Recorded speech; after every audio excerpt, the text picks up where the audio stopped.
दोस्तों, कैसे आप सभी के अपने यूट्यूब चैनल बेसिक अड्डा में फिर से बहुत बहुत स्वागत है। तो आज हम लोग आरआरबी एनटीपीसी 2020 के एग्ज़ाम के लिए, ठीक है, आरआरबी एनटीपीसी 2016 में पूछा गया प्रश्न जो कि हिस्ट्री टॉपिक से है, ठीक है, 10 महत्वपूर्ण प्रश्नों को पढ़ने वाले हैं। तो जिन लोग का भी एग्ज़ाम 2020 में होने वाले हैं उन लोग के वो भी बहुत ही इंपॉर्टेंट होगा, काफ़ी वीडियो और फ़ायदेमंद होगा, ठीक है, तैयारी और बेहतर हो जाएगा। तो वीडियो को आप लोग अंत तक बने रहिए और देख लीजिए, थोड़ा सा छोटा सा ही वीडियो होगा, ठीक है। तो चलिए देखते हैं पहला प्रश्न की। तो पहला प्रश्न हम लोग का क्या है, चाणक्य का एक अन्य नाम क्या था। चाणक्य का एक अन्य नाम क्या था ये बताना है हम लोग को। चाणक्य का एक अन्य नाम क्या था फ्रेंड्स, विष्णुगुप्त था। Option number B is the right answer. क्या हो जाएगा ऑप्शन विष्णुगुप्त हम लोग का राइट आंसर, ठीक है। तो हम लोग इसके बारे में समझ लेते हैं चाणक्य के बारे में। ऋषि चाणक्य ने अपने पुत्र का नाम चाणक्य रखा था, ठीक है। चाणक्य का पिता का नाम क्या था, ऋषि चाणक्य था।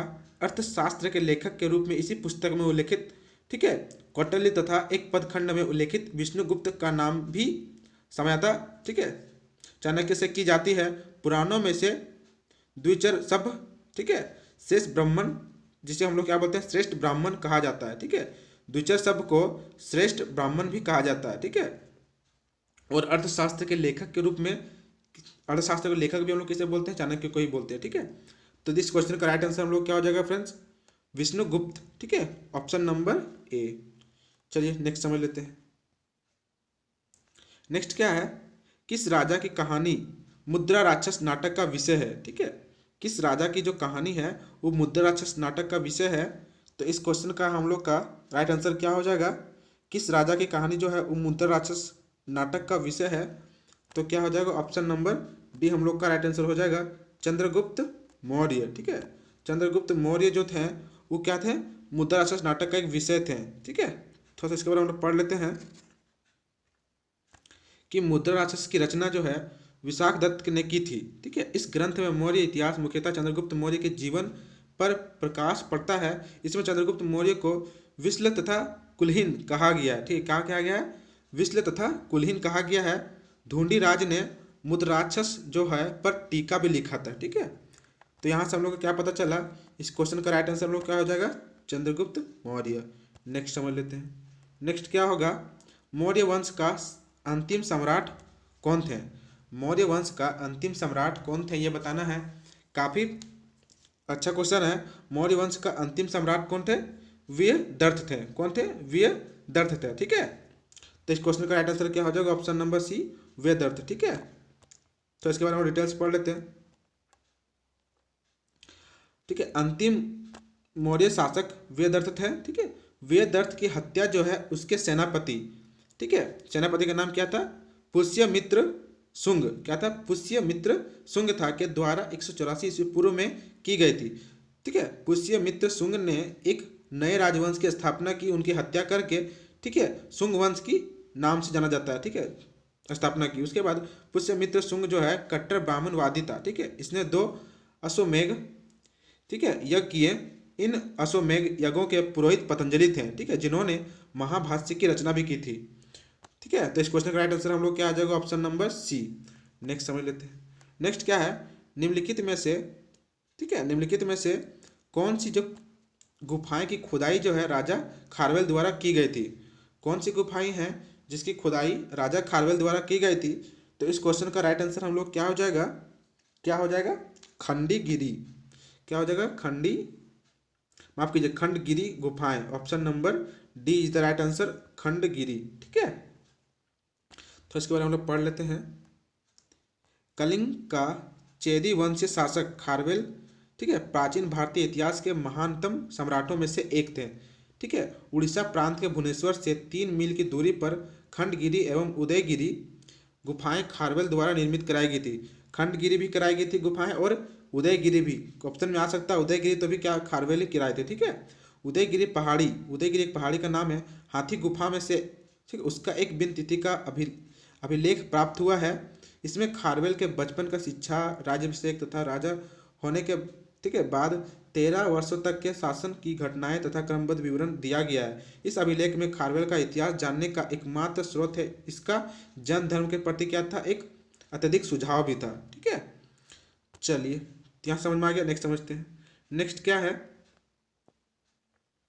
गुप्त काल के दौरान चीन के किस यात्री ने भारत पर आक्रमण किया था।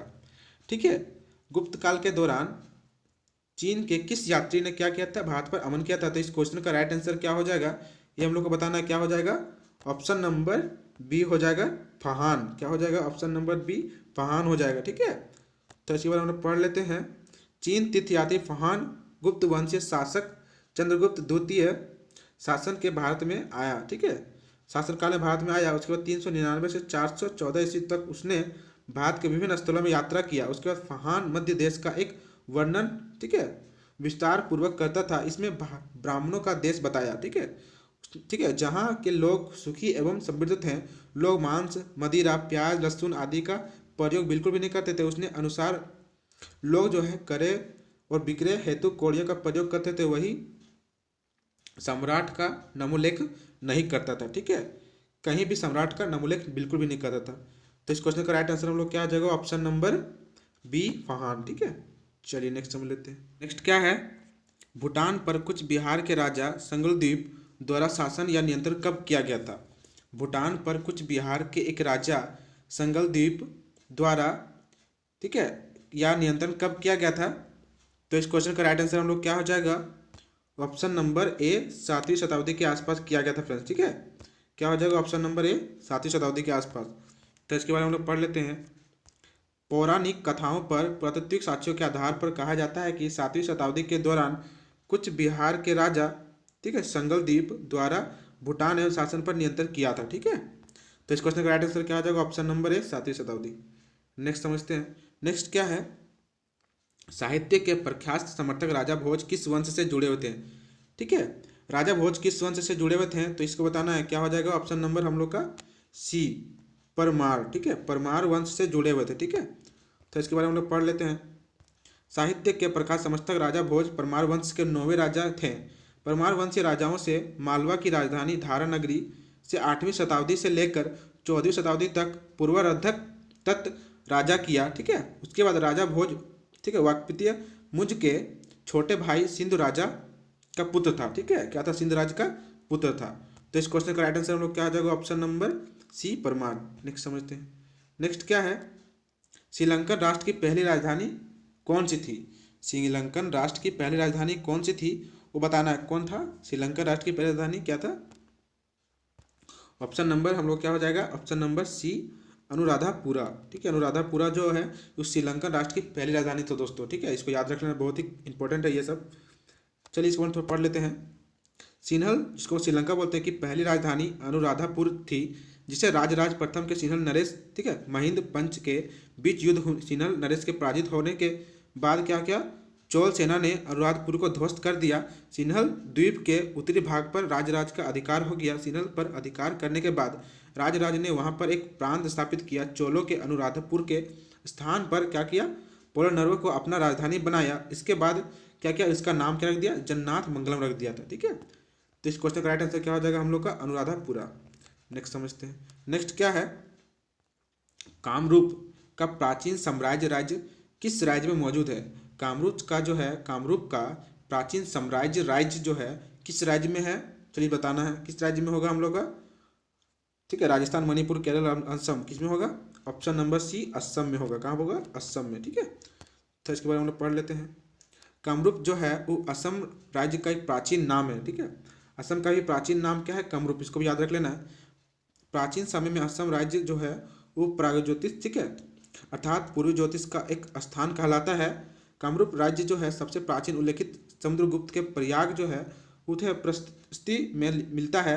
इसमें कामरूप का विवरण ऐसे सीमावर्ती देशों में रूप में मिलता है जो कि गुप्त साम्राज्य का अधीन एक मित्र राज्य था। ठीक है, तो इस क्वेश्चन का राइट आंसर क्या हो जाएगा हम लोग का, असम। नेक्स्ट समझते हैं। नेक्स्ट और अंतिम हम लोग का प्रश्न है, क्या है, प्रसिद्ध वेदेश्वर मंदिर कहाँ है। ठीक है, प्रसिद्ध वेदेश्वर मंदिर देश में स्थित है, तो कौन सा राज्य में स्थित है, तेलंगाना, कर्नाटक, ठीक है, केरल या तमिलनाडु। तो किस राज्य में है दोस्तों, ऑप्शन नंबर क्या हो जाएगा हम लोग का, D is the right answer, Tamil Nadu राज्य में क्या है, वेदेश्वर मंदिर जो है। ठीक है, थोड़ा सा मंदिर के बारे में हम लोग पढ़ लेते हैं। तो क्या है, वेदेश्वर जो मंदिर है विश्व में, ठीक है, प्रमुख, ठीक है, प्रमुख ग्रेनाइट मंदिरों में से एक है। यह मंदिर तमिलनाडु के तांजूर जिलों में स्थित है, ठीक है, तांजूर जिले में स्थित है। प्रसिद्ध हिंदू मंदिर है, ठीक है। बृहदेश्वर मंदिर का निर्माण जो है राजा प्रथम के काल में हुआ था। यह मंदिर दलित शैली के लिए सर्वोत्तम नमूना भी माना जाता है। तो यहाँ पर हम लोग का फ्रेंड्स 10 महत्वपूर्ण प्रश्न कंप्लीट हुआ, ठीक है। तो वीडियो कैसा लगा कमेंट करके बताइएगा, और अच्छा लगे तो लाइक जरूर कीजिएगा। तो ठीक है, मिलते हैं नेक्स्ट वीडियो में, तब तक के लिए बाय बाय, जय हिंद।